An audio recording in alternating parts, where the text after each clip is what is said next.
Let's get to the news, shall we? And we're gonna start with an interesting one here, a banger. We're going back. We're going back to going back to what made me. The Intellivision Amico. There's some new developments going on in the Amico sphere. Intellivision's new CEO warns the Amico price could rise as Tommy Tallarico steps down. Well, steps down is accurate, but really it's kind of like a sidestep kind of thing.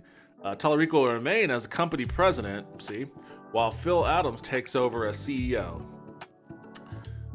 So, Intellivision CEO Tommy Tallarico has stepped down ahead of the release of the company's frequently delayed Amico console.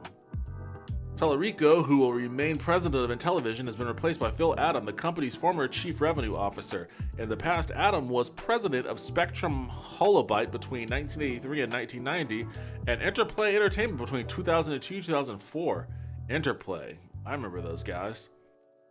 Didn't they put out... Yeah, I think they put out Earthworm Jim. They may have been acquired by Activision. They may have been an Activision acquisition. I used to like Interplay. They had a lot of really cool games. They're a production company, not a developer, but they published a lot of really cool games. Let's see. Battle chess. Is this all just alphabetical? I'd rather it be by... Go.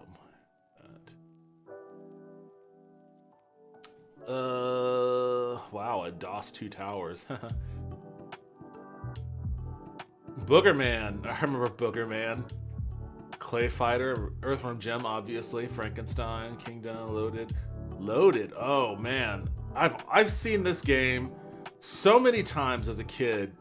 It was one of the... Jesus, come on. It was one of the... Oh my god, this fucking mouse, I swear. Oh, are you kidding? I'm about to fucking lose my shit trying to fucking... But I remember seeing this game so much as a kid. It was one of the few games that was available on the Sega Saturn at that time. I was always curious about it, but it always kind of looked weirdly generic. Okay, anyways, this is a really weird side tangent I just got off on there. But he was with Interplay for a while.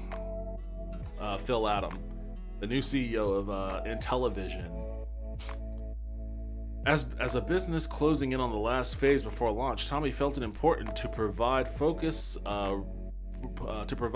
roles so he can continue to do the things he loves the most. Adams said in a statement given to IGN, "As always, we will be working in hand to bring As always, we will be working hand in hand to bring the Amico to the market." I put a "the" in there because that seemed right. However, in an interview with the Retro Bro podcast, Adam warned that the Amico's price is likely to rise after launch to make the console more profitable. I mean, the writing was on the wall on that one. I know that, like, a big point of emphasis for Amico marketing had been, like, it was going to be cheap. In fact, I think they put out a video for potential investors that really specified that the Amico is about being cheap and accessible as opposed to the high cost of current gen consoles on the market. But, I mean, manufacturing issues being what they were for the past year or so, it just wasn't going to be in the cards to hit whatever low target that they were trying to aim for. Some people sit there and yell that, hey, the cost of goods is nothing, Adam said. The cost of goods that has been reported is the cost of our 2 controllers. You know, it's been challenging. The cost parts have escalated or whatever, and everybody keeps saying I'm going to wait for the product to go down in price. Well, I'm telling you, it's not going in that direction. It will go up before it goes down because essentially there isn't much profit into what we're shipping day one. Welcome to console development.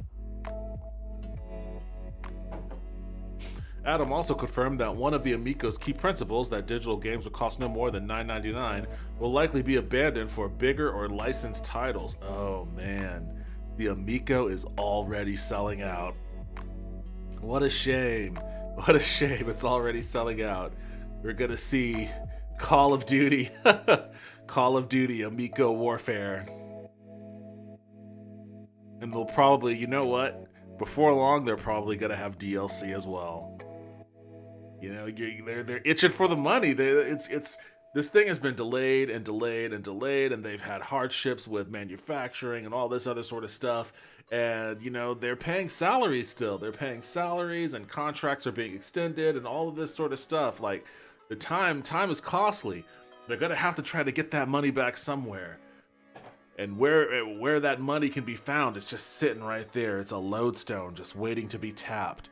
And all they need to do to get into that lodestone is abandon their principles. just abandon your principles and tap into that MTX market. Like, oh, don't you want a nice zoot suit for Earthworm Jim? Well, you can just pay us $1.50 and you can get a nice little zoot suit, play Earthworm Jim, and have Jim running around in a little zoot suit. Isn't that cool? That's kind of cool, right? Just go ahead and give us that $1.50 and you can have yourself a little Earthworm Jim zoot suit. Yeah. What else can we do here? Burger time? Well, you know what? It'd be nice. Oh, and let's try to milk the udder. I don't know why the udders are over here. I've never been on a farm. I don't know what a cow looks like, people. I assume that they're big creatures because people have told me that, but I don't know what an udder looks like. But I'm assuming that you milk two udders. You're doing it like this. Like, oh, let's milk these udders. Let's milk these two udders here. We got the udder here. That's MTX, right? Burger time. But what about Popeye Spicy Chicken time? Oh yeah, we've got a licensing deal with Popeye Spicy Chicken. You want to make some Popeye Spicy Chicken?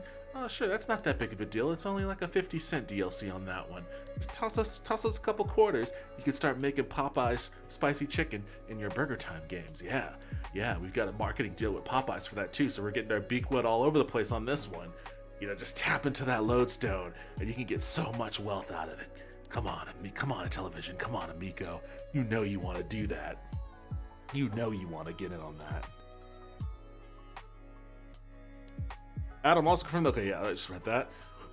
We're putting more money into the content, the software, than originally planned, and that price will go up, Adam stated. It's not going up 500%. It's going to be 50... Wait, what? It's not going to go up 500%. It's not going to be $50, but it's going to be up to 50 to 100% in some cases. Okay. If I have a licensed title and I'm paying a huge license fee, I can't do it at a certain point. Well, how many licensed titles are they planning? The maximum price of... And I always thought... Well, I thought that not having licensed game was a... Why am I yawning so much? I thought not having licensed game was like a pretty large point of contention about these Amico titles as well. Like they wanted less of that and more of like the original kind of small games. But well, what do I know? Maybe I misread something somewhere. The maximum price of a game when we ship day one will be $9.99 digitally, but you'll see some licensed titles and others that are higher end. What we consider AAA titles that will go at a higher price point. The Amico console has suffered a number of delays since its original announcement. The system was originally due to release October 2020, but COVID-19 pandemic pushed this back to April 2021, then again to fall of 2021. Well, I mean, it's well past fall of 2021. It's still not out. I get the sense, though, like, the fact that it was October 2020 and it's like February 2022 and there's still no release date in sight, that tells me that October 2020 was never going to be a realistic ship date. Maybe I'm wrong, but I get the sense that was kind of this COVID-19 was a very convenient excuse. In August, Intellivision emailed pre-order customers and told them that it had been delayed for a third time and would be released on a yet-to-be-confirmed date at the end of 2021, a deadline which has clearly also been missed. The company even started selling... Now, this is the part that I think is really fucking shady and egregious. The company even started selling 8 of its box launch games back in October, despite the console not yet having a release date. It's one thing to sell pre-orders for a game, for a system that isn't out, or even just sell pre-orders for a game in general. Because I mean, it's one thing to sell pre-orders for a game, $5 down, $10 down, or the full price down, or whatever. And I worked at GameStop for a time, so I'm used to that whole spiel. Because with the pre-order for a game, like, you can always refund your pre-order. Just be like, I don't want it anymore, and then you get your money back, right? But actually selling the boxed game itself,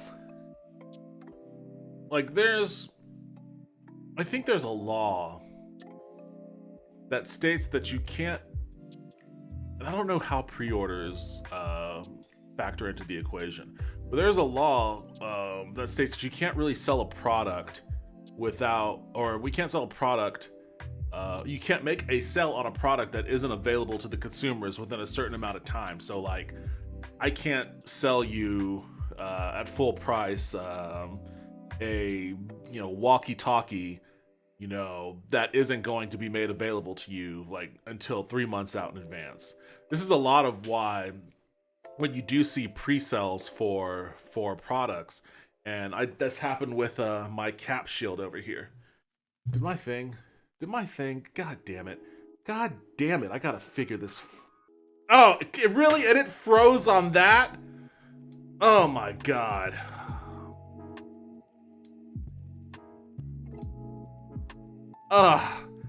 What is going on with this? Oh, Jesus, this is really starting to piss me off now. I'm irritated. I'm very irritated now. Anyways, that's what happened with me in that cap shield right there. So, that was a pre-sell, I guess, that I did back in, I want to say March of 2021.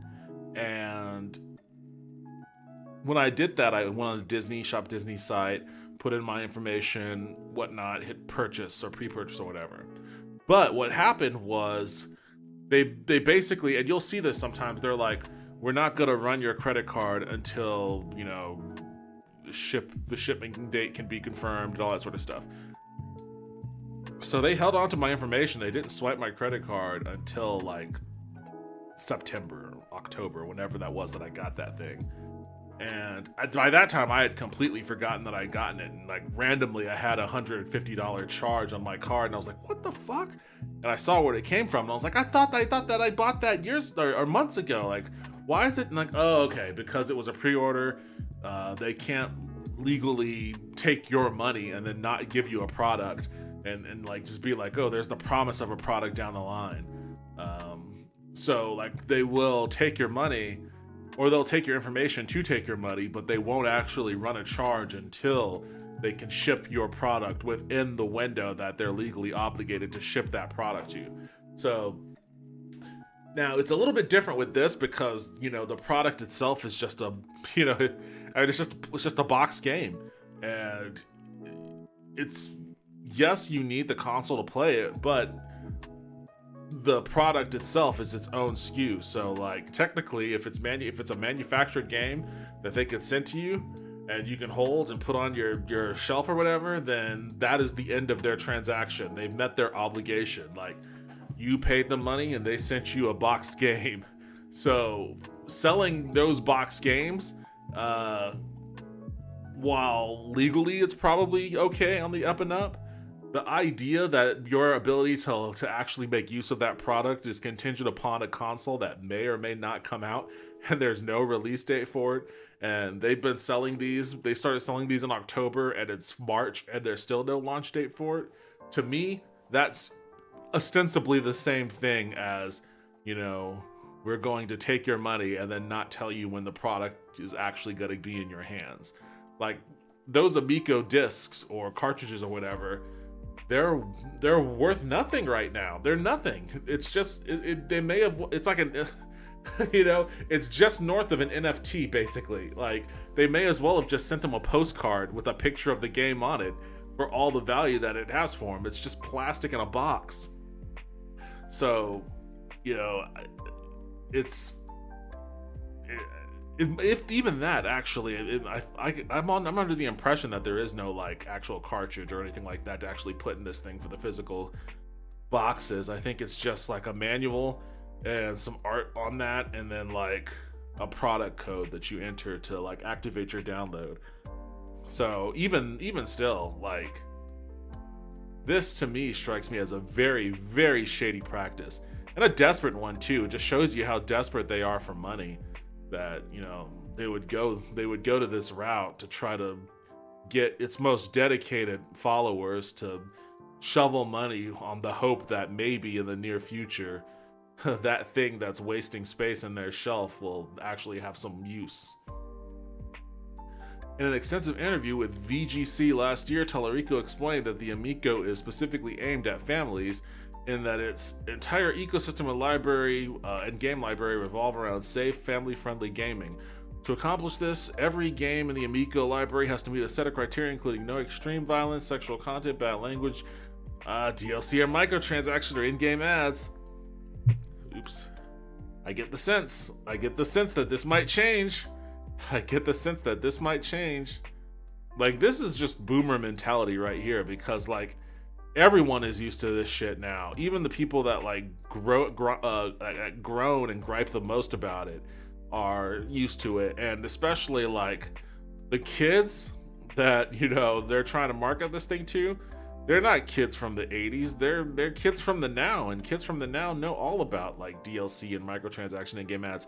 It's kind of pernicious to market that shit towards them though, and I understand that aspect of it, but guys, if you're itching for revenue so much that you're doing this shady shit, you're gonna have to revisit your no DLC, microtransaction, or in-game ads policy.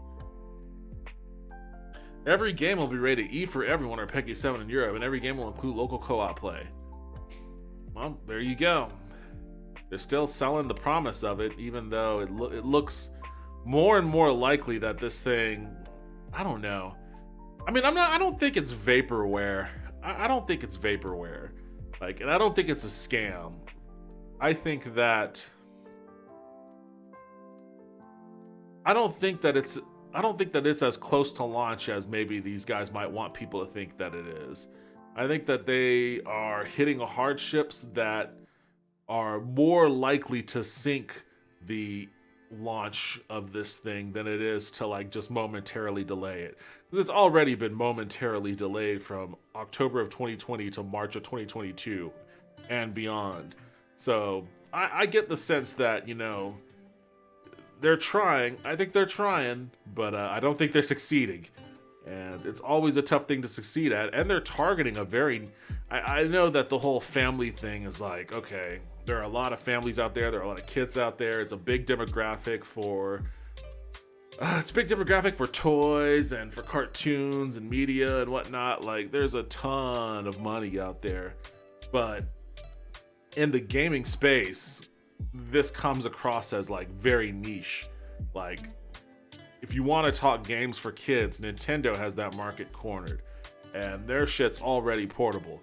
And it's already available. And it's got the biggest names in gaming with Mario, Pokemon, Zelda, and all that other stuff. And then new titles too. Like, so this stuff is like...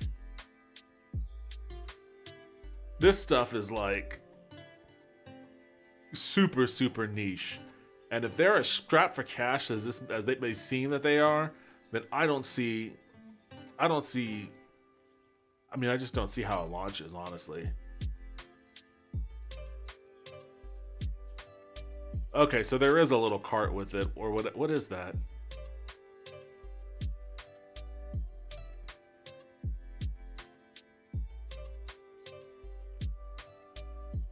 And there's a coin.